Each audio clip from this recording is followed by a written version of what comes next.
watched that performance in the world. We're here, the post-match, the after 90 minutes, the call-in show, the opportunity for you to jump on and have your say, whether that be in chat, like John just did to say, as he's apt to do, and maybe appropriately so, to stay calm. We're still in control, and we can do that. I agree with that. We're still in control. I will tell you, I'm exceptionally frustrated by that performance and where we're at. If you haven't been to the after 90 minutes before, down below there is a link. By all means, click it and join. I expect that you're going to find me on multiple different streams that are all over the place. You've got the Local Pundit, I believe, is casting that. I didn't check right before the game. I know Matt was looking to add it to the Racecourse Ramble, and he was intending to join us, and Baz as well. And I believe Carl is at work, but wants to try to get in. We'll see if we see him. But the goal of this is to have you be able to come on and express your views on what you saw or what you heard or what you know from a performance that was, well, in a word, disappointing, maybe frustrating. In that first half, my summary, we were in control by a large measure, despite not having any shots on goal. The play in the first 2/3 was glorious. Lots of interplay, a healthy amount of possession. It was well done, but just our finish, and it's not even the finish of Mullen, Marriott, Fletcher, Dalby. Why?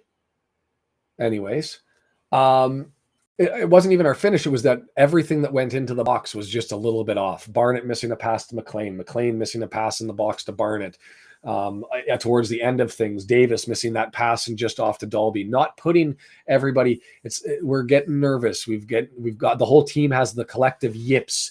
Bolton was pushing really hard down the right-hand side when he came in, but probably to his detriment, pushing too hard that his touches were pushing the ball forward, and we just turn over possession. So in any event, come and join me on the chat. Don't have to wait for everybody to join in. If you have something that you want to say, yeah, that's a good question from Francis to John. If he's still here, I don't know if John might have just came in to send a message off when he said peace, but how do you rate us today? I'd be curious what people's take on that was. And it's weird. As a team, I'd say we were a 6 out of 10. Like, we didn't look bad in the first half in the back. Even the parts of the second half, we were solid in the buildup. It was just the passing was a little bit. The passing was on until we got to the final third, and then it was off, and the shooting was off, and the headers were, as a consequence, were off, and everything in the final third was off. And this, I said this before the game in a tweet. I don't get it. I mean, I should really look for that tweet and see if I can bring it in. 4 a.m. for Jinping's pox doctor. And like I said, if you're picking this up anywhere, in the description of where you're at, you should be able to find the link to click to log in. If you don't find it there, you can go to X or Twitter and look at the Red Horde, and you'll find the link there. I've got 2 people who just signed in. This is Matt. So I'm just going to jump in and grab him. Let me bump this out and get his take. Here we go. Good evening, Matt. How are you? I've been better. Yeah. Baz, I see, just I slid in. I'll let you go, and then we'll add Baz. Tell me, what were your thoughts on that performance? I like the first half. I thought some of the football we played was really good, and we looked really tidy, and we had an energy again and an impetus. And the second half was the complete opposite. It was really poor, the second half, really disappointing. And Parky was Parky. He makes changes too late. He doesn't really change the tactical game plan. Traditionally, he just changes personnel. And then he panicked at the end and threw 4 players on. 4 players on, and everything that we're doing occasionally fell apart. Like, we had some control. Which happens when I knew the point. There was everybody they made. Was there about 7 or 8 subs at the same time? 3 and 4, I think it was. Yes. Yeah, so there was the 7, and that if you've watched or played football, you know that kills all your momentum because you've got all these new players who are not up to speed and are not going to take risks, and so I had no faith that we'd score, and that was nearly thrown in my face when Jordan Davis burst through at the end. I thought, oh, he's going to rasp one here, and he cuts it back for Dalby. And I'm not sure. I couldn't really. My stream got a bit jittery then. I couldn't tell whether he stepped over it to try and be clever or whether it was behind him. It looked like it was behind him, and he wasn't going to get a chance to drag it with his left. So he reacted by flinging his right backwards. So he was never anywhere near it. Yeah. And so I can't really blame Dalby for that one. No, I'm curious. There was that one earlier in the half that I think you were following on the stream where I think he could have made a play on the ball, where he went from his right to his left foot, and it was right on the line, like right close to the line, and he missed. He was too slow. I don't know if it shocked him that it hit his right foot, or it wasn't intended, or if he got stepped on. But I was like, it's there, and I mean, we just as a team are jittery up at the front. Well, I just Starkey messaged me a minute ago and said 15 goals in 16 away games. That's abject. It's abject. That is. You should score that in about 7 or 8 games. So I think what's becoming clear is the away form is not going to change. So that's clear now. We've got a pattern there, haven't we? Against a good side, not even a great side, against a good side away, we're going to struggle. It's going to come down to home form. We're lucky we've played everybody away, really, haven't we? Yeah. Those with that earlier in the season. So other than Crewe, but yeah.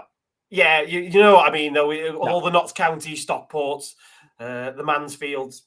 I'm going to grab Baz and Josh, who are waving the weeds. For everybody else, just before I grab them, it doesn't just have to be the 4 of us, as much as we'd like to talk and hear our voices. The whole idea is to add people, and I hear somebody joining as a guest with a no video feed. If it just says guest and I can't recognize who it is, I'm going to be a little bit loath to bring you in. So make sure that you identify, it's Sheldon, so you'll come in. All right, so we'll get to Sheldon in a second here, but let's bring both Baz and Josh in. And let's start with Baz came first, Josh, so I'll just go with him. All good. Baz, we're having a pity party here. What are your thoughts? Pity party. Well, we're going up, we're going down, we're going up, we're going down. It's it's a bit of yo-yo at the minute, but just frustrating that Crewe obviously got one over Notts County as well, didn't they, today? So they've just leapfrogged us by a couple of points. A good thing, obviously, we've got a game in hand over them. And again, that it just makes that game away at theirs. The penultimate game of the season is going to be key, isn't it? Yeah. Still confident though. I'm confident we'll get one of them top 3 berths. And I think we've got more home games than we have away games now remaining. But I was out watching the rugby, so missed a few minutes at the start of the game. But again, that's another score that's not going well. You looked good at the start of the game. But I think I've written off the Six Nations this year, but not promotion back to EFL 1. So it was as I say, just listening to Mark Griffiths really today. Sounds very much a game of 2 halves. But I think once Gillingham had got a foothold in the game, sat deeper, we didn't do enough to get through them by all accounts. It sounds like. I thought Matt was going down to the game today. No, couldn't go today. My lad was playing football this morning, so and all the buses had gone at 7 o'clock or something, hadn't they? So wow, those children, love them. Time sucks. Yes, Josh, what were your thoughts? You were there doing the watch party, as was I on our own channels. But tell me your take on that one. That was Mike. It's good to see everybody. And thanks for having me on. Hi, John. That was one of the hardest ones I've seen in a long time. That was painful, very frustrating. Thought we did start out okay, and then for whatever reason, Parky told them not to press anymore. Not sure what happened. It was a lot of, the passing was off, but once we stopped pressing, the game kind of fell apart for us a little bit. And I saw in their Stace, it says strikers are concerned. It's a bit of concern. I'm not sure what we're doing right or wrong, but it's just not working. He made 4 subs at the end there, but it was just too late. Keeps coming up. People are talking to me like, "What's wrong with Mulls?" I mean, it's kind of, I don't know. Is he? He's just not sharp, and JM's not getting opportunities. But I got to not to put this here. The ref was horrible. I mean, absolutely horrible. So inconsistent. I mean, it was just like a shirt grabbing party the whole time, and he wasn't calling. It was so inconsistent. I don't want to blame it on the ref, but yeah. The shirt grabbing on the foul that was given, that happened all over the pitch, right? And it just happened to be the physics of the flop. Mm-hmm. He dove away from the hold. Like you don't. Like you look at that and you're like, that's a flop. I'm not giving it to you. Yes, Yeah. there was some holding, but it happened all over the pitch. But he fell away from the hold. Bad You acting. don't give that. You don't give that. That was a horrible call, but it led to a goal. But he was bad. But I don't think he was the reason we lost it. To be fair, No. we I do- gave that one. Kind Go of ahead, Matt. question, just in case somebody saw it, because I couldn't. Who was? I don't know the name of the fellow who got round the back post, but who was marking him? How have we got a It free? was JM. How, It was you're JM. joking? How have we No, got yeah. a free man in? I don't know. He looked like he was in 6 foot of space at the back post. That's appalling. Yeah. I mean, because here's the thing. He came out of nowhere, and then Marriott was like, like a half a second behind him. So it wasn't even close. Right. It's unbelievable. But we fell apart. I thought we just kind of fell apart. It's tough to watch. I see you there, Sheldon. We'll draw you in here in a second. I just wanted to see if I'm trying to get a sense of what the heck happened. Josh has said it was a potential stepping back of the press that ended up resulting in things changing. I think we just came out of the second half flat. Yeah, and the first half we were all there. complacent, maybe. Yeah, and it was interesting to me. The FOTMob stat said that we did have a shot on target during the first half, and then they took it away. The Mendy shot, the Mendy shot, or whatever it was, which I thought was on, and probably. How sad is it that that's probably was our best opportunity for a goal? Maybe not. We had the Fletcher opportunity that he had. How did you guys see the Fletcher? I was brilliant improvisation. I don't think he could have done much more. In all honesty, I thought. I think what you've just touched on something interesting. I mean, that goalkeeper's 40 years old, and we haven't. He was good. He's had to do next to nothing. Yeah. And that's what'll really have frustrated when they look at the numbers and the analysis. That's what'll really frustrate them. We haven't worked a 40-year-old. I thought he was pretty good. I thought he claimed his box really well. He was quite aggressive when he came out a lot. Yeah. Yeah, Glenn Morris, yeah. His first touch of the ball, I was like, oh, this is going to be entertaining because he was playing it with his feet and you could tell there was some rust and he was kicking it about. And I was like, oh, we're going to have an entertaining one, baby. And then he went on a trip and showed us up. So, I mean, sounds like a Concord, a quiet game, other than obviously the main goal. One tough save. I mean, the goal beat him, but I don't think he could have done anything there. No blame from me. There was the shot. Was it Masters? What do you long range shot? He had to get it up off the corner. Does anyone know where Palmer is? What's going on? Yeah, didn't even make the bench. I think that's selection. I don't think you should talk about that. I think that's selection. I don't want to leave Sheldon cooking for so long. I have about 5 minutes. I'm in. Well, let's do that. Let's talk about Palmer, Dalby, and what the hell is going on up front. I tweeted out at the start that I wasn't happy. I wanted to have Tozer in the middle and Tunnicliffe on the right. To be fair, Tunny played well. EOC was solid. That's great. I looked at the lineup and went, expletive. Why is Dalby over Palmer? Yeah. And I don't know. You guys send your thoughts, and then while we're talking about it, what I'll do before I get to Sheldon, and he says he's good, no rush. Great. Yeah. I'll bring in the share screen of the tweet that was out there that talks about our 8 striking pairs and who's scoring the goals and the team average and average margin of victory, because it can't be Palmer, my eyes. Or sorry, it can't be Dalby in my eyes. It's no way. I agree. But go ahead, somebody else. I was listening to Matt's show the other night with Gills in the Blood or Gills in the Blood, and saying about how Ollie Palmer had been sort of touted as going to them sort of around the January window. But I don't know. I mean, he's not getting any younger, is he? But he doesn't seem to be a key part of Parky's thinking at the moment. Do you think it's an age thing? Anyone heard any rumours or? No, I mean, there's always rumours. There was that rumour. Did we talk about it a couple of weeks ago, Baz, when you said there was that rumour about him and Mullin falling out?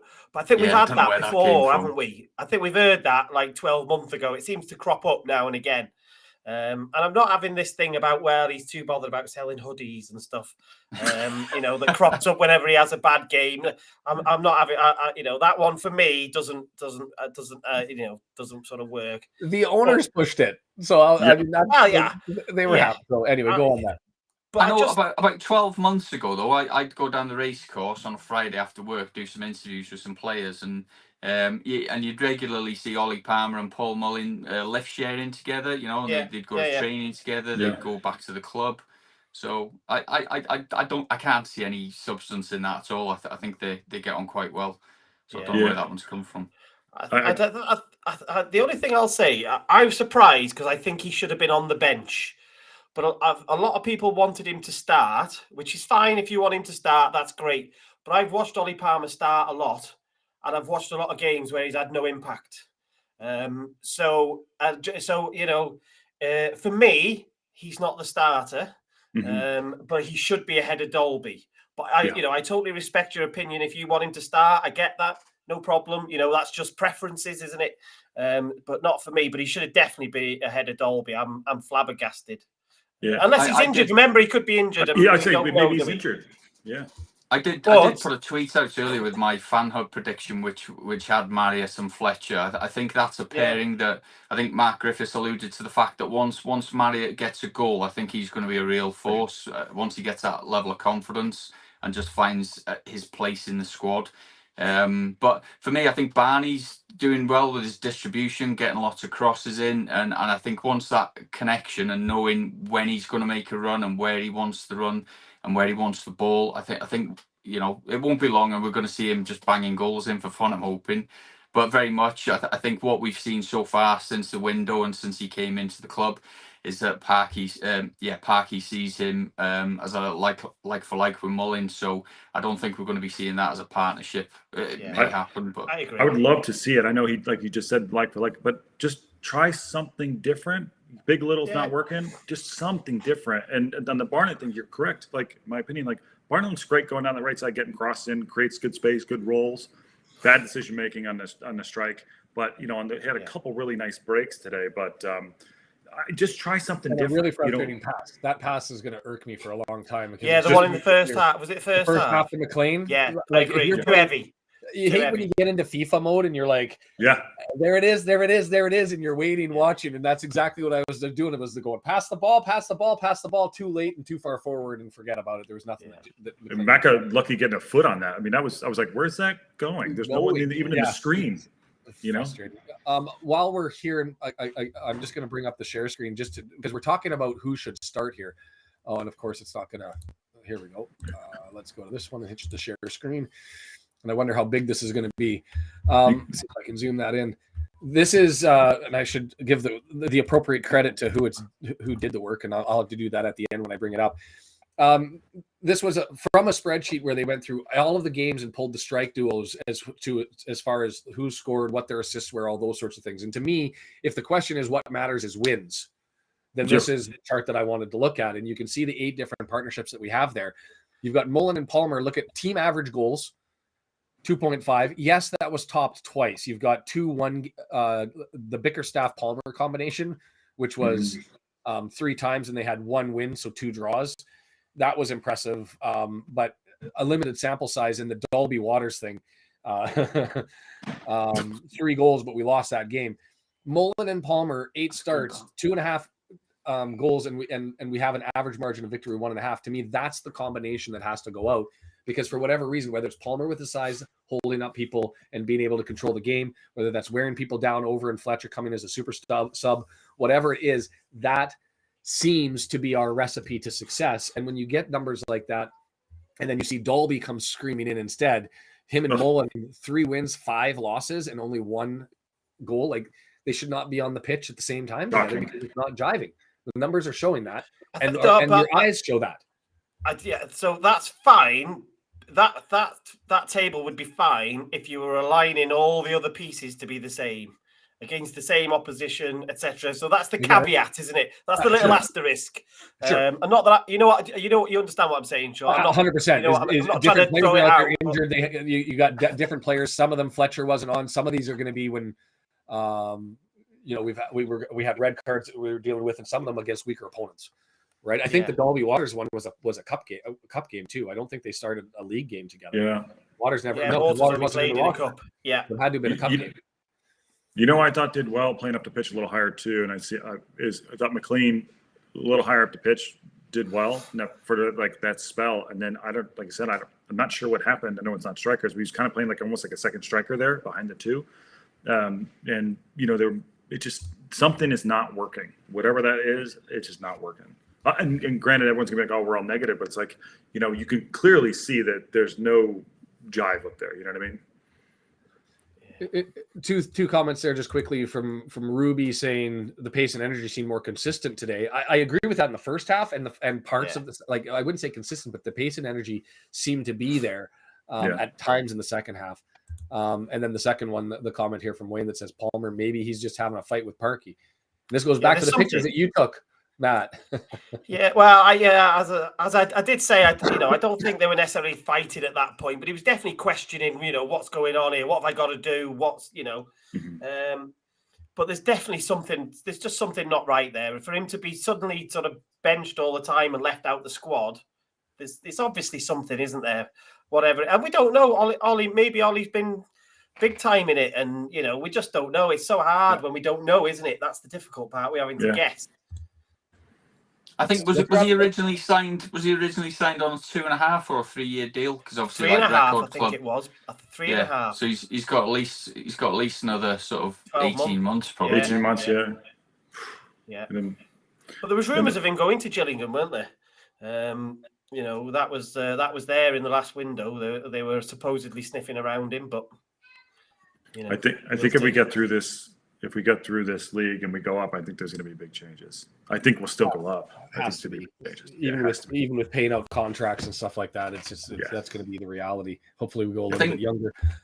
I think the frustrating thing is it just feels like 5 points lost. And if we'd have got them successful wins away at MK and Gills today, it would have been such a better picture in the league table, because everything is so congested and very, very close. It just makes it a little bit more edgy, but we're not a million miles away, but it just needing something to click and a bit. What do we think about the work rate? I mean, the work rate's there, but it's something's just it's that final third, isn't it? It's that final third. Allergic. We were making buffet jokes. Imagine going to an all-you-can-eat barbecue, but being allergic to the food, right? Yeah, that's great. Great line. It's just we can't allergic to the damn net. Like we just can't do things in the final third. Like the Mendy header. Sorry. Like the Mendy. Go ahead. Yeah, the Mendy header was a funny one because I don't think he could have done anything with it. This is part of the service problem that we've had, whether they've been passing or through the air. We were 6 inches to 5 feet off. We were never exactly on where you wanted to put it. And I guess 6 inches is pretty narrow. But when Mendy went up, I don't know in what circumstance he could have done anything more with that ball, just given the physics of where he was, right? The ball was slightly behind him, and for him to get to it and turn it down, he was full stretch. I don't know what he could have done there. I think it's more shame because Mullin was behind him, wasn't he? Waiting. The question is, should somebody have screamed him off? Yeah. Well, probably the best opportunity. The keeper made a good save to the point up there. Was the cross in? I think it's the Macca cross in, and the keeper came and I think it's the first half, and he punched it away. And Fletcher was coming in. That would have been a bullet header. That was quite early on. Yeah, early on. Yeah. It's almost like we're just not gelling enough. You know what I mean? Like the magic just isn't quite there. In the final third. Yeah. That first half, the second half to me was off and on. But that first half, that was what have we wanted as fans, or at least I'll say I wanted as a fan, is I wanted less hoofball, build it through the middle. We've got a great midfield. Let them do their thing. Get it to the forwards, and then let's have the service go in and let our talented strikers do their thing. Mm-hmm. We've got it through the center backs have been doing well, better than I expected. O'Connell was excellent. O'Connell's fantastic. Forwards, and then we get up to our talented strikers, and something between the service and the finish is all going to garbage. I think the number one guy we're missing is Stash. I think he's been out for 5 weeks now. I think we're really missing him on the ball play. Well, missing him. Yes, the thing is he doesn't serve a lot, right? Like he's an improvement, but to me the problem's up front. So it's. But I think he would. Something. I think he would be able to control the midfield a little better, step on the ball, slow it down. We're kind of going a million miles an hour, and then Gio too. Step on the ball, a million miles an hour. And I sometimes think Cannon and Lee do the same job.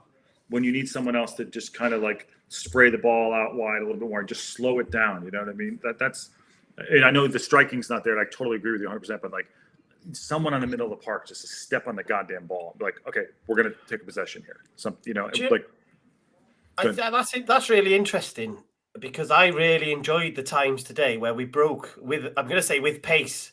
Mhm. That's with relative pace. And there was a couple of times I thought that wasn't us. So it's interesting because I don't see it. I don't see that. I think we do normally play like you're thinking, Josh. So I think that's quite interesting how you see it so different. Because I thought I was sat there going, this is a refreshing change to see us doing this. The breaks were great. You're right. So it was interesting. Yeah. Just can I a question? Oh, go ahead. Oh God. No, go ahead. Was anybody else surprised that like Luke Young didn't start? Yeah, I had him down as starting today in my view, but I know Sean's like, no, he's bottom of my depth chart. No, so he deserves I get that. to be in the lineup. Yeah, well, I thought he played well enough in the last game to start. So I'm not saying he should start there every week, but of all the midfielders we've got, I thought he was good enough to be starting today. That surprised me. I like Mendy and McLean to me are talented enough that if you can get them both on the pitch in some capacity, you do that. And we've seen that build up as a striker. A striker. We've seen that. We're going streaking right over into the mids. Yeah, hate the king. Now we're gonna really anyway. I want Mendy and McLean up there. So even with Jones out and with Evans out, and what are we doing? It's always going to be Lee and Cannon right now, right? Mm-hmm. They're our first two. So who goes there? And to me, McLean as a mid that also gets the benefit of Mendy being on the left side with both of them over Young, you run that. And that's Young has been playing remarkably well and way better than I've expected. Like he hasn't surpassed fourth on my depth chart, but he's getting closer and narrowing the gap. He's been solid, but to me, he hasn't earned a starting 11 spot yet. It's an interesting point off Stace there, 17 away with a total of 21 points. I've been to a couple of them games. To say we drew at Wimbledon, we drew at Barrow, and it's so frustrating when you expect big things on the away day. We need to make hay. All of our away games now are against lower table, or that's what Starkey's comment was about. Is Starkey's just called? Yeah, I think it doesn't even matter where they are in the league. I mean, you guys. I'm getting used to the league too, but like it doesn't matter what position you're in. I mean, Christ, anyone like the Sutton game, they were, they made it weird. They made it tough for us to beat. I mean, it's so hard. This run-in's going to be hard, really, really hard. Yeah, and see some of these forms that we've got at home. Some of these teams we've got, like Tranmere and stuff, have been on really good form. So the home games that you might have thought, oh, that's a banker. Mm-hmm. Now we're up. Some of them will be up in the air. Yeah, well, that stat is brutal. That stat is brutal. Like you look away and you look at FGR away, Grimsby away. Morecambe is like hit or miss. They're Jekyll Hyde. You don't know what squad you're going to get with them. Donny's been struggling all year. Colchester. Those are games that you'd like to think we have to take more than 1 point. Like not necessarily from all of them, but a healthy swath of those games. Like. I don't know. Our away form is going to get tested in the sense that if we can't take points away against the bottom teams, then we don't deserve it, and we'll be looking at playoffs instead of an automatic spot. And we'll find out here in March. That's what. If we would have won this game, that question is gone. Yeah, if we would have won today, that question is not out there.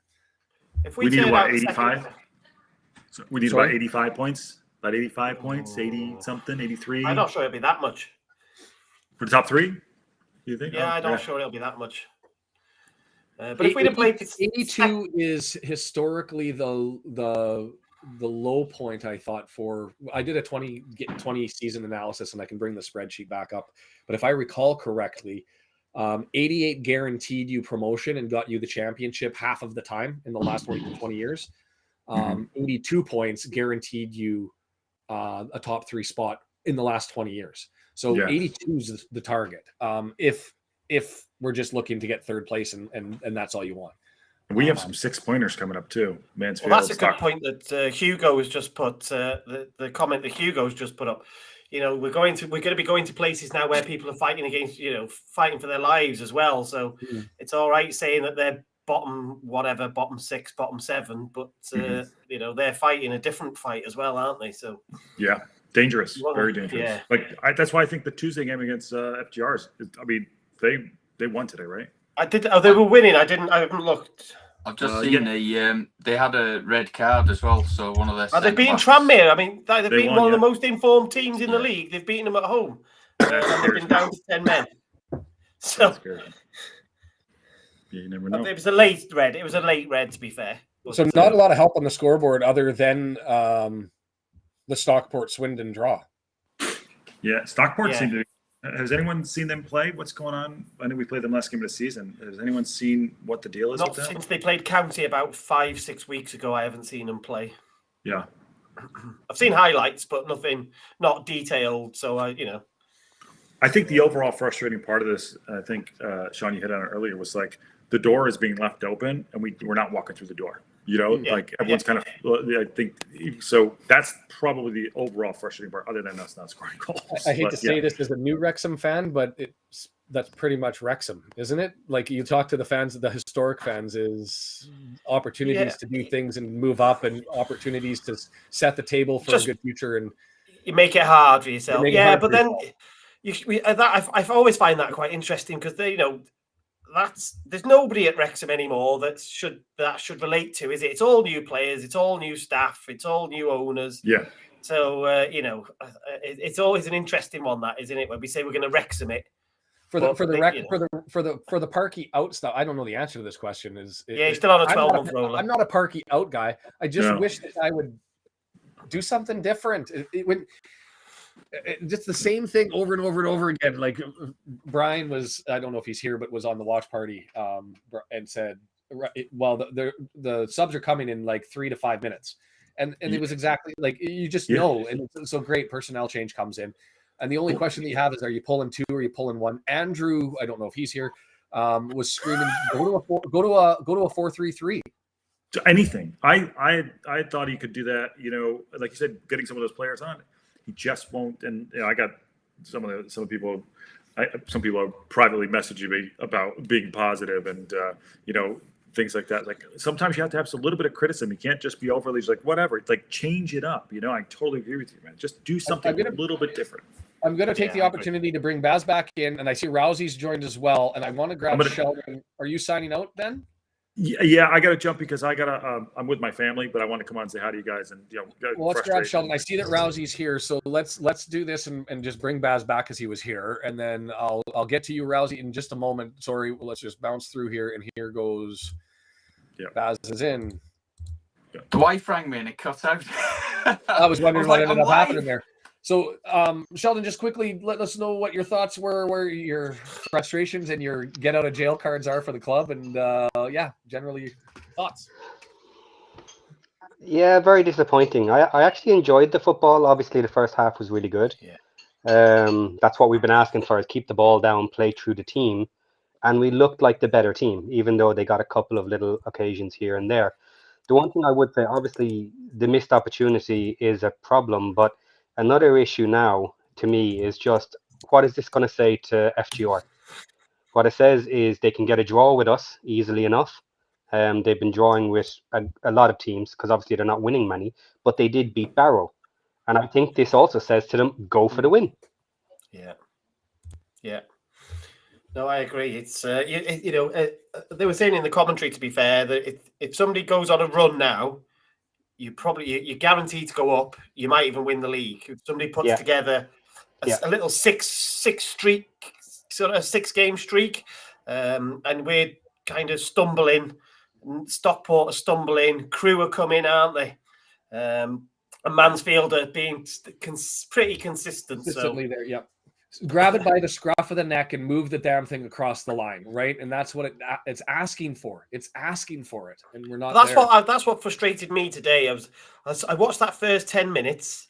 I could see that obviously they scored. We totally lost our momentum. There was nothing in the game for us, and I thought he's got to change it now. And it didn't happen, really, did it? What was it, like about the 75th minute before he really threw on the cavalry and probably went 4-4-2 diamond? And overcooked it with the chain. Like, I'm all for changes, and that was the funny part, is you use two windows, and you throw everybody in the second window and completely disrupt things. We didn't touch. We had one real chance, and that Dalby little opportunity from Davis. But what did we have after those subs came in? That's the only one that I can recall.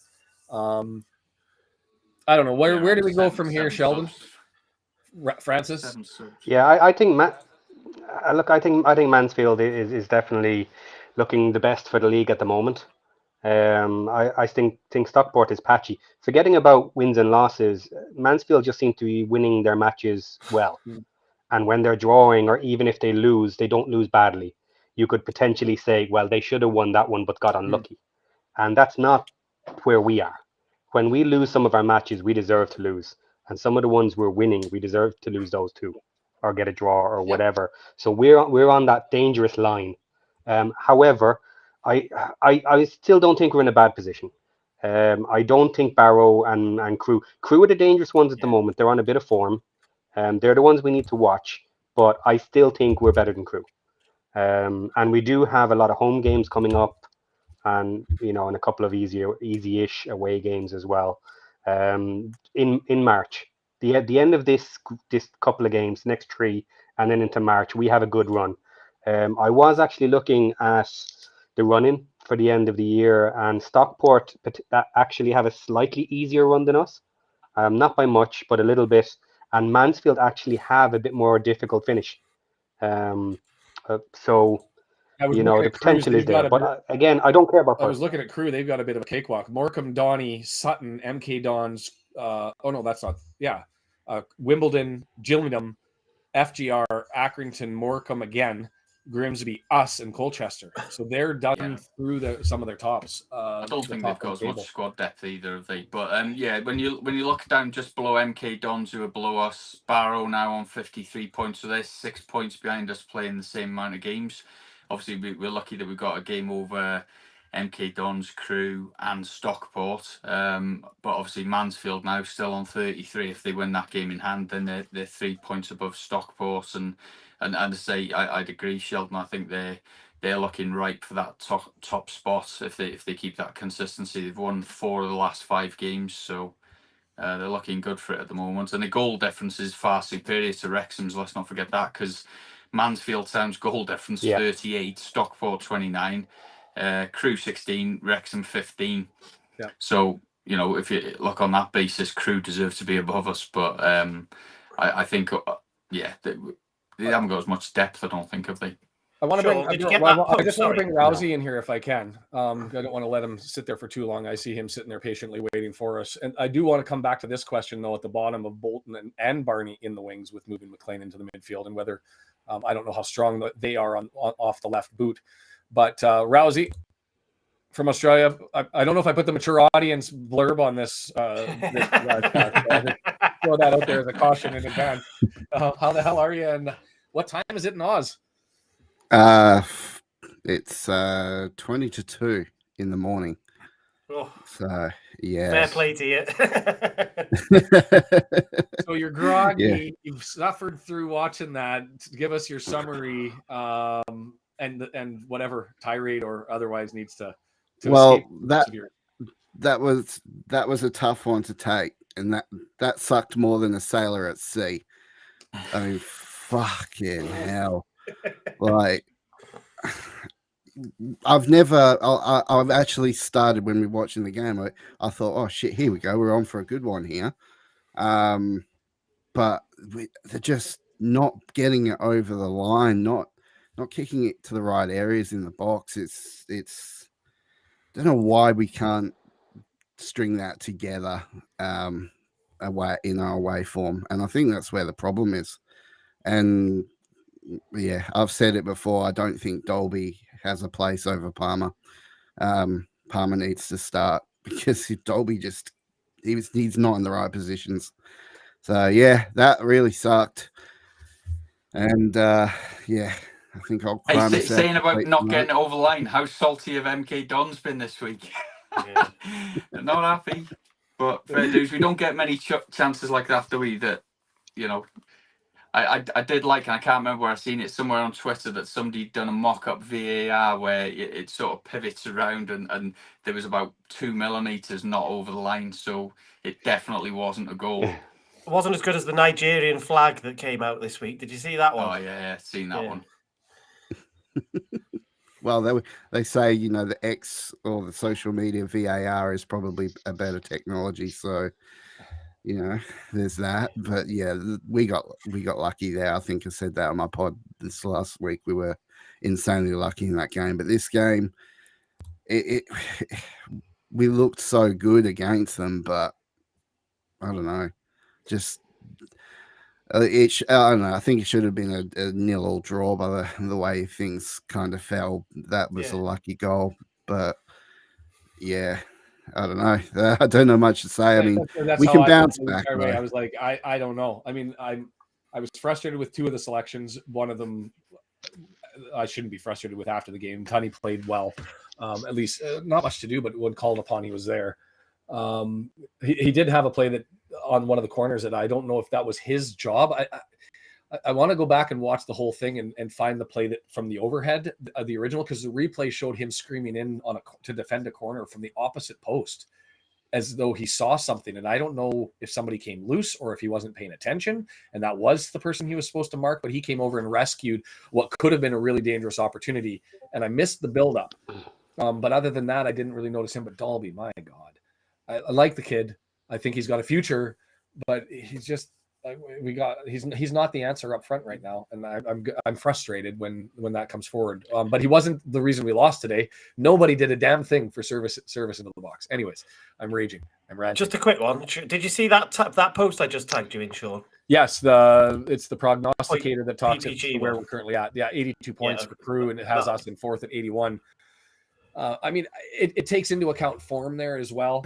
And changes things up, but I'm not so worried about the names on that one. That one doesn't matter because that's going to change so much. But what is interesting to me, because it takes into account, as I understand, the games that are remaining that the teams play against each other. So you're going to have guaranteed some teams not getting points and that sort of thing. So it looks like it's going to be an 82 point season, which is low, but it also speaks to the fact, like, you look at 7 through 16 in the playoffs. I mean, there were wins today, but 69 points to 63 points between those positions. It's super tight. Lots of points are up for grabs. So, yeah, it'll be interesting to see what happens.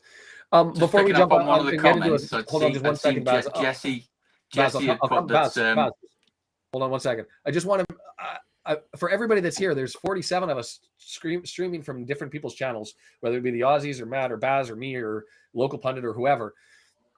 Hit the button and for the description to come and call in and join us. We want to talk to you. Come on down. Join us.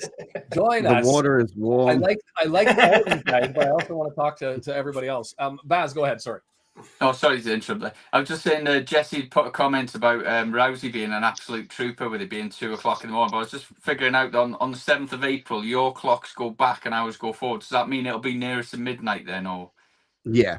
Does that work better for you? I appreciate there's not much season left at that point, but well, it's only for 3 weeks. It's a 3-week gap from the March. I don't know what time you guys do it, and if you have to do daylight savings again. But in North America, March 3rd, we move our clocks, and then you join us on the 31st. So it will be an hour later. So I actually get an hour of extra sleep time. But the problem is, I also have a kids thing I got to go and do. So I might not be able to do a full after 90. You'll have to talk about how to carry this on. I didn't think of that when we started this process. I guess having a beer at 2 or 3 o'clock in the morning probably feels a bit wrong, whereas midnight you can kind of get away with it, Rosie. Yeah. What do you reckon? No, I just smoke weed all night. I'll be all right. I'm fucking stoned as right now, man. Stacey's in the same opinion with us. All of the comments that she's been having have basically been like, we can't finish our chances. And the problem with today was we didn't even really set up any chances. Don't make chances. Yeah. Yeah, we're not making the right. We're not doing the right things in the box. I gave Tunney praise. Tori says didn't love Tunney in the first half, but I think he did it better in the second. What was your guys' assessment of Tunnicliffe? Because it's only a second match in a long time. I thought he was really good. Yeah, Rousey, I cut you off there maybe, and I apologize. But what did you think of Tunney? Did his job. His job. Did it well.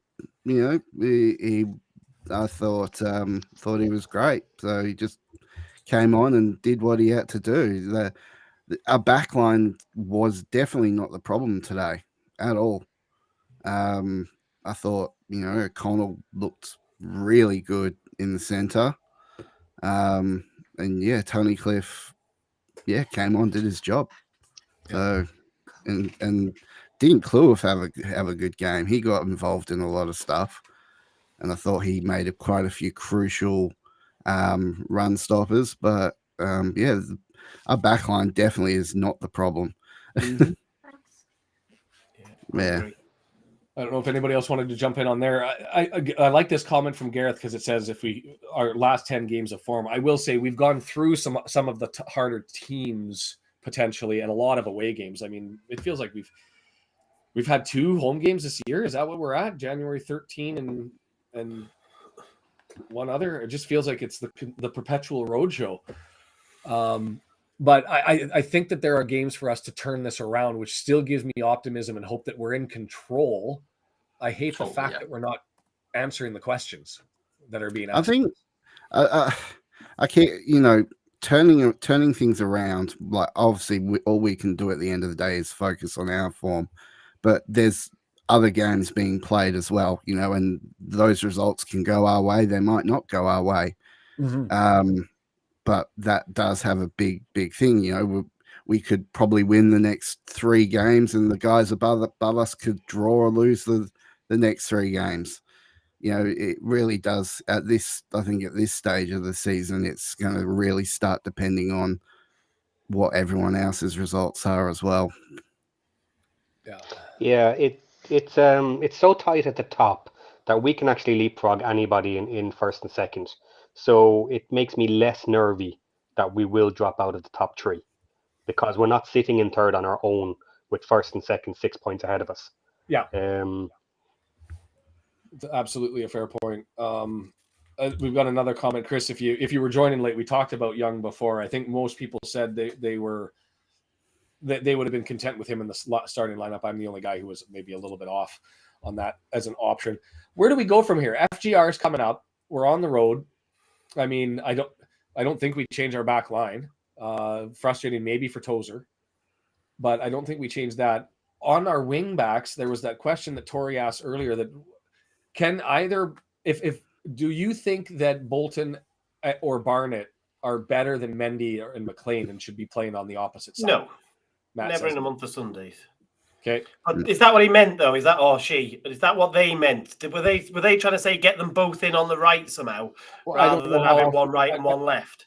I don't. I mean, I'm not specific. I don't specifically know, but that's how I interpreted it. I'm looking up to try and see if I can find it. I think starting Bolton and Barney in the wings and McLean in the midfield is the way to go, and so that's Mendy coming off in favor of Bolton and Barney, or Bolton or Barney. See, if you change formation and went to a 4-3-3, you could have Bolton in one of the forward 3 positions and have Barney at the right and still keep Mendy on and still left. Have McLean somewhere. So you could do it, but his history tells us that Phil Parkinson doesn't do as well. It's, in my opinion, history tells us he won't do that. Yeah, no, I'm with you. 4-3-3. We've seen it once this year, and that was I can't remember the game when we were behind and we were losing. We just had to have an extra striker go forward. Right?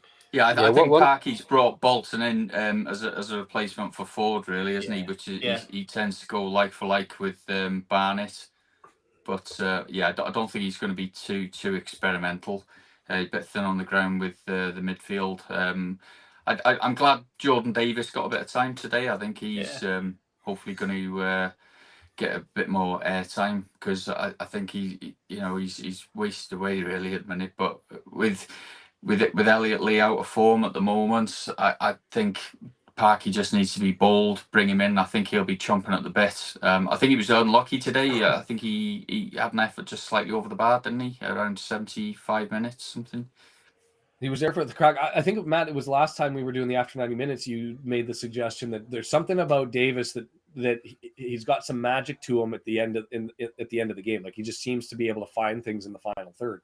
And so when he came on, I went, well, maybe this is the magic. And you're right. He had that opportunity late over the bar. He had the pass that he put behind Dalby that could have been a brilliant setup and would have, at least we'd be sitting here talking about 1 point instead of none.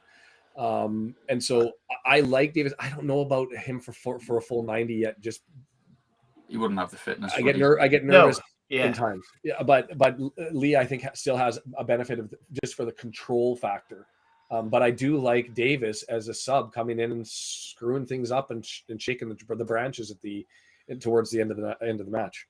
What some of the newer fans might not recognise with Davis's game, because he hasn't really been shown a lot, is that, you know, 2 years ago, maybe 2.5, 3 years ago, he'd have a shot from 35, 40 yards out, and he's got an absolutely screamer on him. Similar to Luke Young, you know, when Luke Young, let's not forget, was top scorer, players player, and you know, walking away with all the awards at the end of the season 4 years ago.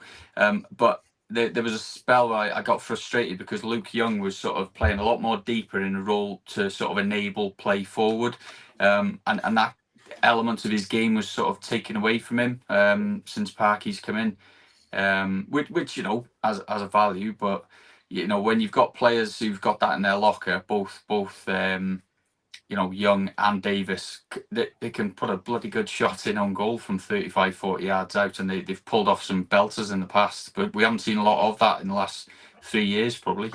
Yeah, for sure. Stacey, I'm waiting for the punchline, and then somebody else can jump in. The punchline.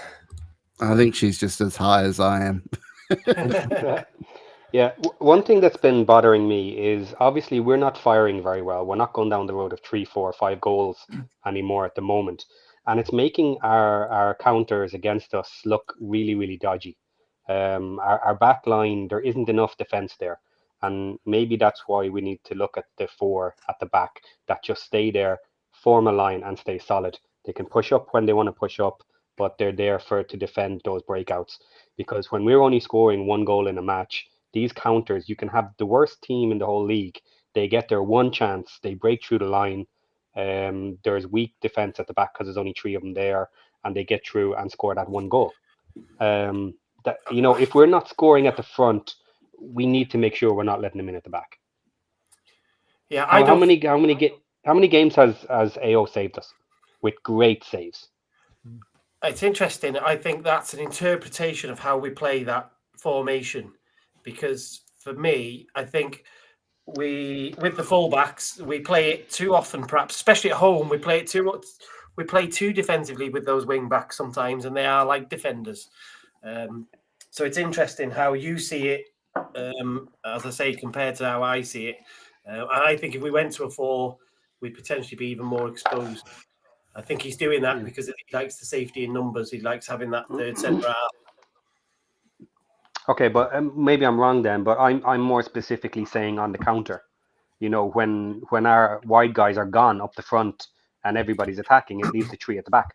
Yeah, so you know your Cannon and your whoever, Young, Evans, well, that's their job as well, isn't it? To provide the balance. So one of them can go, but the other one has to sit, or supposed to sit. But you've got to do that as well, haven't you? Are they doing it in your mind? I think when Evans plays, I think he does. I think he's naturally, and when O'Connor used to play there, I think he did it. But I think our issue is going forward. I don't see us getting hit a lot on the counter and think, oh, we're terrible at that. I see us not creating a lot and not scoring enough. It's frustrating to go through like the first half of the season, or what are we at, the 3/4 mark, the 2/3, whatever it was. The big question that we're getting sick of was all this hoofball going through and we can't connect through the mids, and then they end up doing it. And now we're realizing, holy crap, we're not putting anything together in the final third. I don't understand how we came out in the second half and did nothing. Did nothing. After such a good first half. Granted, we didn't create an awful lot, but the football was so good. So good, yeah. And we come out and it's like we've forgotten that we've done that, or what? I don't understand. I'm flabbergasted. Well, someone must have told them not to do it.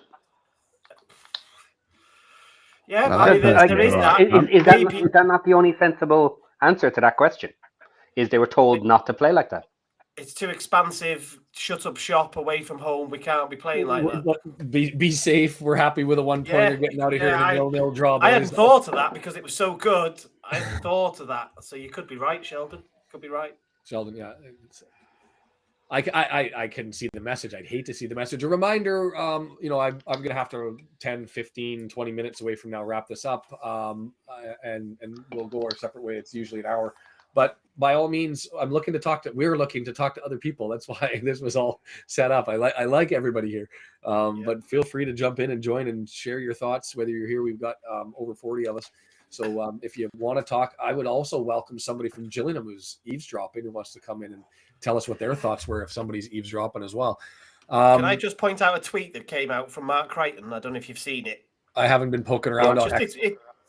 Yeah, it's just an interesting conversation point, if nothing else. But he'd responded to somebody. For people who don't know, Mark Crichton is an ex-Wrexham centre-half who had a good lower league career. And he'd responded to somebody, so that's the context to this. And he said, "I will be honest, pal, and say that when I have watched us, we are very one-dimensional. If teams figure us out, then we don't really seem to have a plan B. All coaches and managers have to adapt. Have we relied too much on individual moments of magic that we are now not seeing?" And that would be. I think that's a very fair analysis of what I've seen, and I would agree with that. I think everyone's been saying that for weeks. Yes. Now. Yeah. But people don't want to hear it, I think, is the issue. No, they don't. Well, and not to the point to say Parky out. I mean, his win rate. No, but I haven't seen a lot of that. I've seen a lot of people saying change. So people like him, don't they? They don't dislike him. They just want to do it differently. I think it's probably more likely on the internet that it is in Wrexham, right? Because the anger and internet maelstrom that happens. Yeah, maybe. More. Can I interject here? Yeah. Side note. Yeah. Having a debate with my mum tonight. Is it Gillingham or Gillingham? Gillingham. Gillingham, yeah. All right, that's good. But I needed that consensus. And the nickname's the Gills, but you would say the Gills, obviously. Is it fish related? I don't know what I love. Gillingham. Not really. No. All right.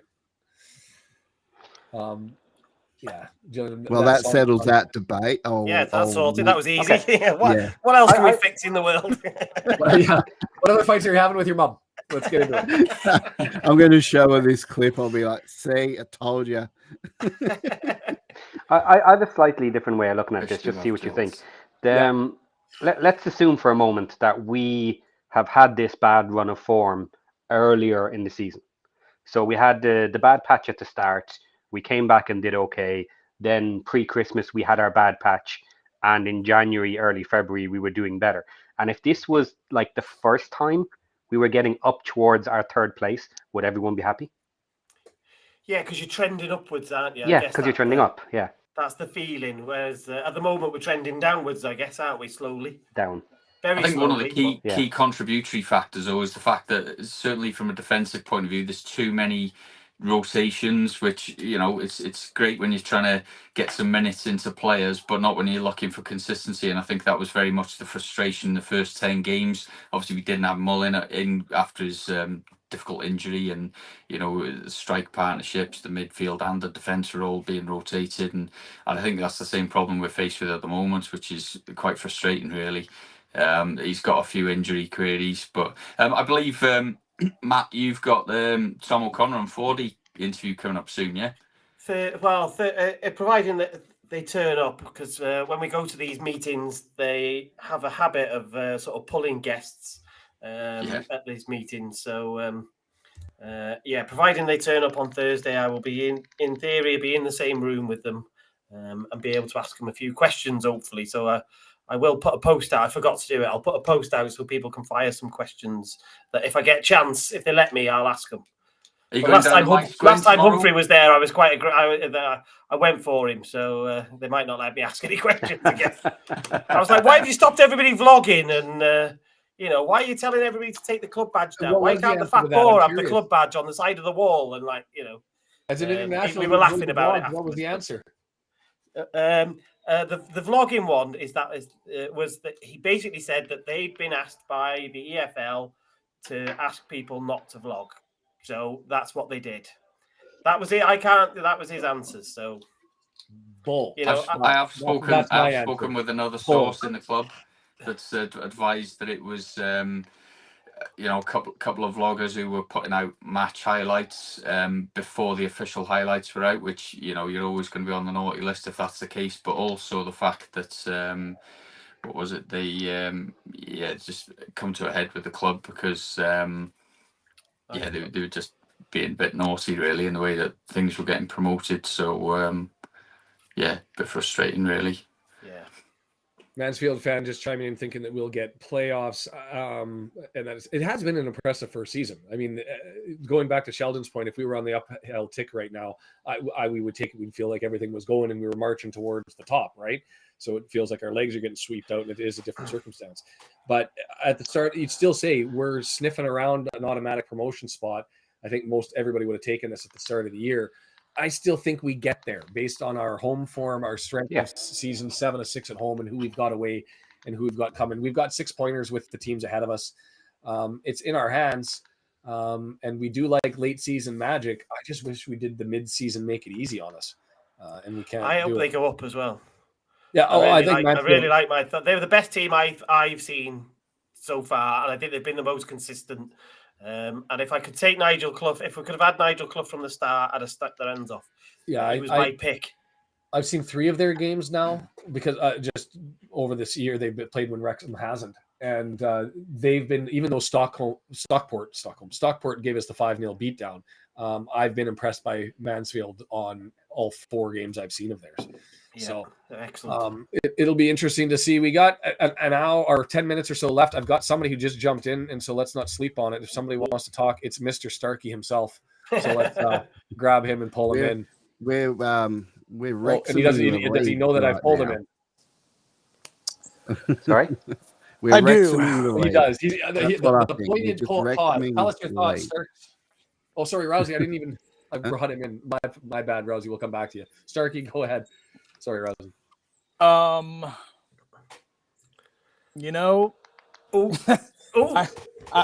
gonna remain as PG as possible. I like to come on these things and have a laugh and share some perspectives, and Matt and I like to go after each other a little bit and have some fun. But it's just today's the most frustrated I've been in 3 years now as a Wrexham fan, almost 3 years. Hey, sorry, I gotta go, guys. I've got something I've got to do brother. here. Sorry for cutting you off. Much love and enjoy the 2 o'clock. Gillingham though, yeah. Gillingham. See you guys. See you, Rosie. Long story short, first of all, I want to add some context to what I said earlier. The guy that was on a little bit earlier, I put in the comment before I came on about how 5 of our last 6 are against teams that those, I looked at was 15th or below ranked in the table. And I think it's a very oversimplified way of stating things to say, oh, it doesn't matter. Anyone can beat anyone on any given day. Well, okay. Yes, obviously. There's 22 on the pitch, 11 are ours and 11 are theirs. So yes, anyone can beat anyone. But the point I was making is that there's a very different context at this point of the season when we are attempting to get automatic promotion between going away to Stockport and going away to FGR. Mm-hmm. Those are 2 very different things, right? Yeah. So that was the point I was making there. There are also a small contingent at this point left of people on Twitter saying, "Oh, it's not time to panic," and those types of things with our away form. I don't know what constitutes a panic. I don't really care at this point, but my opinion is if with only 6 away games left, you can't start to ask some questions, whether it be of the manager, the tactics, the formation, those types of things. With only 6 games left, away games in the season, where again, we're fighting for an automatic promotion spot, when can you ask questions? Yeah. We are not very good away from home. We are fucking shit. We've scored 15 goals in 16 away matches. We're 12th in the away table form. We are literally as bang average as it gets. We are sitting right in the middle of the table. It's just, and I messaged Matt earlier. I wasn't going to come on. I don't like to rant and those types of things. Honestly, it's not my style. But we're not very good away from home, and that's oversimplified as well. And I, at this point, we've had enough conversations about what the answers are and those types of things, which that's up to Parky and the management staff to make those, whether it's strike partnership, formation, tactics, whatever. But we are not very good away from home, and I am eagerly awaiting to see how Coach Parkinson and the staff changes our away form. Last thing, Matt, I was going to add the quote, the tweet from Mark Crichton was, I mean, about as spot on as it gets. I saw that right after the match ended. And I think him and Paul Coleman were having a conversation, and when you've got a guy who has played at that level and played the game for as long as he has, and who knows fucking infinitely more about the game than any of us likely ever will, saying the same thing that we have seen for a good part of the season now, that we do play a brand of one-dimensional football at times consistently. When you've got a guy like Mark Crichton being able to call that out, some questions need answering. Yeah. Can I ask a question? He's a big Wrexham fan as well. Yeah, he is. Just a quick question, because I didn't ask you this, Mike. What did you think of the performance in the first half and second half today? Night and day. So first half was really good, yeah? 100%. Yes. Yeah, 100%. And I think sometimes, we get caught up on the it can be, we lost. We lost 3 points. We have not had a good run these last 2 games for me, but when you have the talent that we have, and this is what I was alluding to earlier, Matt, I sent Matt a message on Twitter. When you have the talent and the roster, the squad that we have at this point, 15 goals in 16 away days, it's got to be better. It's just not good enough, especially when, again, you're fighting for an automatic promotion spot, so we don't have to go into the playoff system. It's just, something's got to give, especially on the away form. Yeah, I agree. I've got a question for everybody, though. Can I, before you get fed up, Sean? Sure. If we'd have played the same in the second half, but still lost, how would we feel? Played in the second half? Yeah, so if we'd have played the same in the second half, if we'd have played a really good 90 minutes and lost, good question. How would we feel? Because I would feel a bit more positive. Sure. That was you and I. Okay, I'll answer that, but I'll throw the caveat. You and I have a different take on the Bradford City game. You thought that we played really poor in that match, if I recall, when we did the review. I didn't. I thought that we played not as good as we did in the first half, but let's call it like closer to that standard. That was my view. But we still lost. Yeah. I was happier, but still frustrated. I think having seen 2 of the same thing, I might actually be even like it's so frustrating. It would have been a different type of frustration because it's just great. We're doing everything else. We're still not scoring.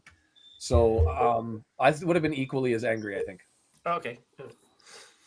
I think that's natural. Yes, that's a great question, Matt. It's if we would have played, and again, you don't want to rest on these types of things, because the fact of the matter is we lost 3 points against a team that you would like to at least split the points with on the road. But yes, I think naturally, if you play the way in the first half, or the way in the second half we played in the first half, free-flowing football, balls on the pitch, possession, didn't really do anything with it, obviously, but played better in the first half for me. So I think naturally you're gonna feel better about the outcome, even with the loss. Yeah. Kim just put a very interesting tweet there. I don't know if you can see it, Sean, but that's painful. That's a painful. I'm not sure if everybody can see it or not yet, but that sums it up really, doesn't it? Correct. All fur and no knickers. Yeah, I will say the positive for me, if anything, from today, if we can have one, is Owen O'Connell has really solidified himself in that center half role. He's doing a fucking awesome job. I don't know if you guys noticed how many times he would come out, play it out from the back from possession. He would have the ball past the half line, and almost in our final third. So Parkey obviously trusts him and his ability to be able to go forward, likely a little more than Tozer, which is understandable. Owen O'Connell solidified that center half for me. He's done a really good job. Yeah, I agree. I second that. I have to eat my words. I've been hard on O'Connell all season, and he has shut me up in the last 3 matches. But he's played more centrally, hasn't he? He has kind of played a different role. So you've not necessarily, perhaps we haven't seen the natural player. There we go. No, I'll take that. No, what I've been impressed about that I didn't anticipate, and this leads towards what I wanted to see and was screaming for in late December, early January, was I wanted to see more through the floor play. And it's not only just him passing the ball forward; he's comfortable running with the ball forward, Yeah. at least to open up space. And that is an asset that Tozer hasn't shown us. And I went, okay, in that center role, he's doing the job. RKO fell asleep. Well, one thing I've noticed when I've been putting some stats together lately is we used to be known to be an excellent second half team. We used to come out firing, come back from down or whatever. Yeah. That has switched. If you look at the stats, and I don't have them all, we do better in the first half now than we do in the second. Correct. So we're getting something wrong with the second half. Is it the changeover with the personnel, that it's just not working anymore, that they don't understand what the team is playing at during the match, so when they come on they can't match? I don't know, but something has changed. And obviously if you want to do better in any particular half, it's the second half, because at the end of it, that's your result. You can always make up for a bad first half. You can't really make up for a bad second half because the damage is done. Yeah. So we used to be a second half team and we're not anymore. Two things just going to jump on here. I do want to wrap it up in, like I said, 5 minutes or so. Even if somebody wants to just scream on for a minute, come on and introduce yourself, say hi, give us your thoughts. Happy to do that, bring you in, bring you out. Another thing to talk about, and I haven't mentioned this to the guys around, do you want me to package this up and look at this as a podcast as well and actually do the Spotify, Google thing? I was going to ask you that. I was actually going to ask you if you wanted me just to put it out or whatever. But yeah, go whatever. If somebody wants to do it, out. I don't think we can share it, but my podcast stuff is not that big. So if somebody's benefiting from it and it works for them, take it and run with it. And if that's you or whoever, I'm happy there.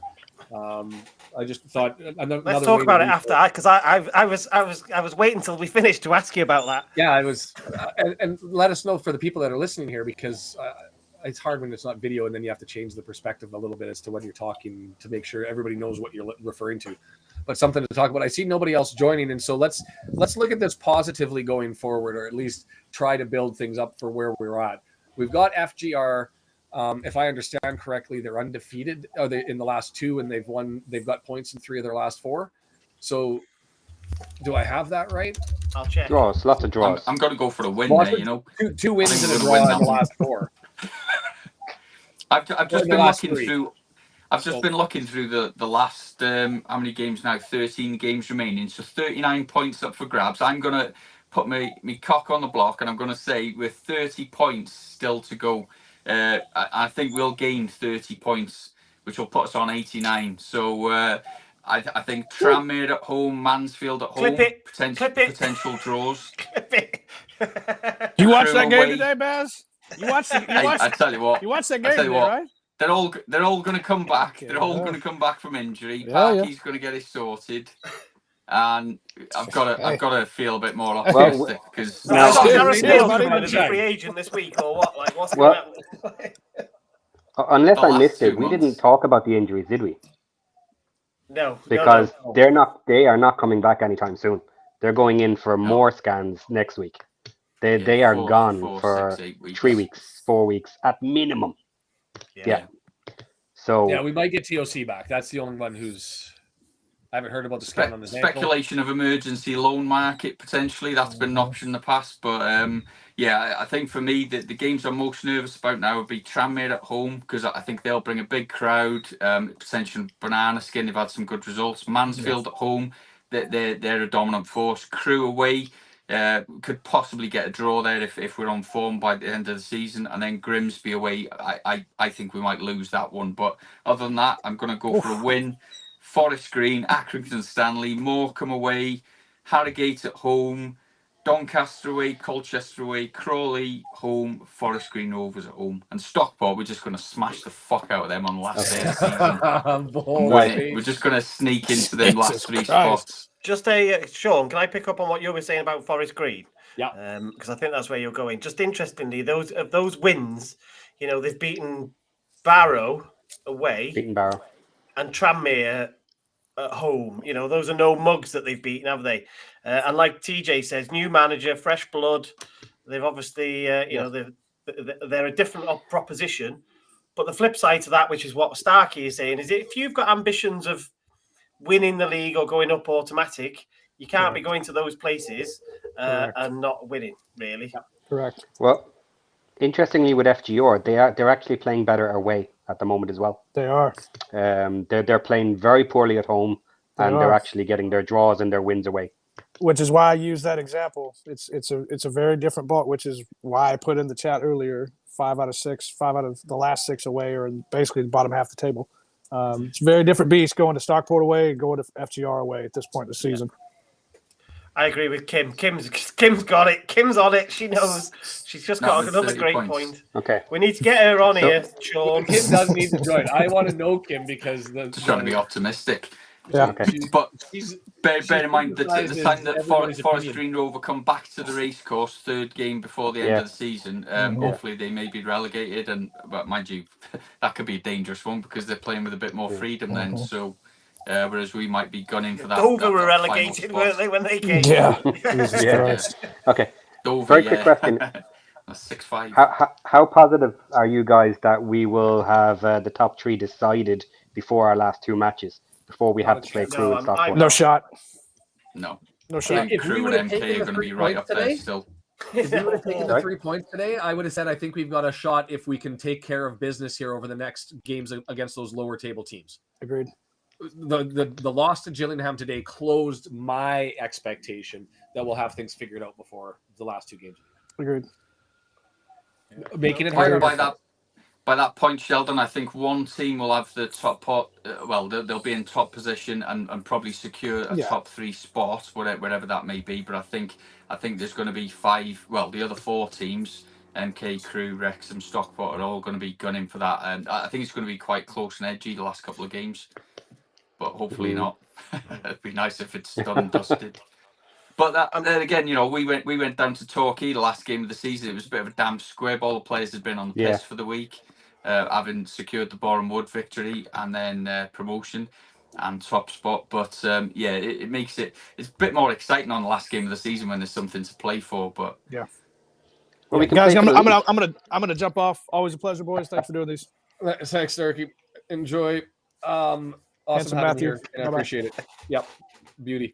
All right, well, I guess we could probably wrap things up here and move on. We'll have to talk, Matt. One of the things I might want to do, especially because the March thing is headed over, is give you access to this to do the moderation thing, because I may only be able to be on for 20, 30 minutes, and then you can take over and shut down the stream when it's all said and done. We'll talk about that then, no problem. But we'll talk about that cleared up. To everybody that's joined, wherever you have joined, because I see there's a lot that have been with Baz and with Racecourse and with Le Pundit and the fuckheads through the Aussie channel. Continue to add, continue to grow, join in and share your thoughts, and hopefully we'll be next time. Get the gusto and the guts to come and join us. Nobody bites hard. So come and join in. We'll be here Tuesday, the FGR match. Do we want to do a round? Anybody got something coming up with videos? I guess, Sheldon, you fill in for Josh. Might not know what he's doing, and what his schedule is. But Baz. Well, Matt, Josh is busy Tuesday. Yeah. Yeah. Okay. So are you doing the watch party on the Local Pundit on Tuesday? Yeah, myself and Ivan are taking over again. So we're there you go, for listeners. You've got 2 options you can go to get caught up on that. Baz, why don't we start with you? You got anything coming up? Yeah, just released the Notts County video yesterday with a bit of a match footage, and the editors put a few little bits together. Done a post-match review of that because I think that was quite a good game to go back and review. But yeah, tomorrow going down the My Squin, lunch with the legends, supporting the Wales Air Ambulance, Blood Bikes, Nightingale House, and by a guide dog. And it's hosted by a couple of ex-players, including Bryn Law's going to be there as well. But Dixie McNeil, John Cross, who used to play when I started watching him, Cal Connolly, Lee Jones, Andy Morell, Wayne Phillips. So hopefully try and get some interviews with them guys and put something up early next week. But and then I'm not I'll join the party on Tuesday night. It's the week after I'm away, so I'll catch up with you guys then. Perfect, Matt. What's going on? You got a Rover fan joining you? No, not as of yet. So it'll be usual on Wednesday, and then I've got something to pre-record, which I'll then put out. I don't know whether I'll put it out next week or when I'll put it out, but I have got a good one that I'm not telling anybody because it's keeping it secret. Yeah, well, it's nice to have a little bit of surprise, isn't it? So So Wednesday, but I'll be here on Tuesday if you're about or whatever. All right. Well, let's wrap this up. A disappointing one where we came out like gangbusters and then we lost all steam and shot a lot of blanks. That was the game. Don't know what happened between the first and the second half. Don't know why we're not able to connect in the final third, both with our service and with whatever chances we get. But the frustration grows after that away performance. We'll try to turn it around against a hungry FGR team on Tuesday. And we're into the meat of the final bit of the schedule. Would like to see them pull the away form out and be able to secure ourselves without free falling too far down the standings. But that was a frustrating one that I think everybody that joined us did. So thanks for joining us wherever you joined us. Appreciate it. We'll see you on Tuesday. Take care, everybody. See you, everybody. Take care. All the best.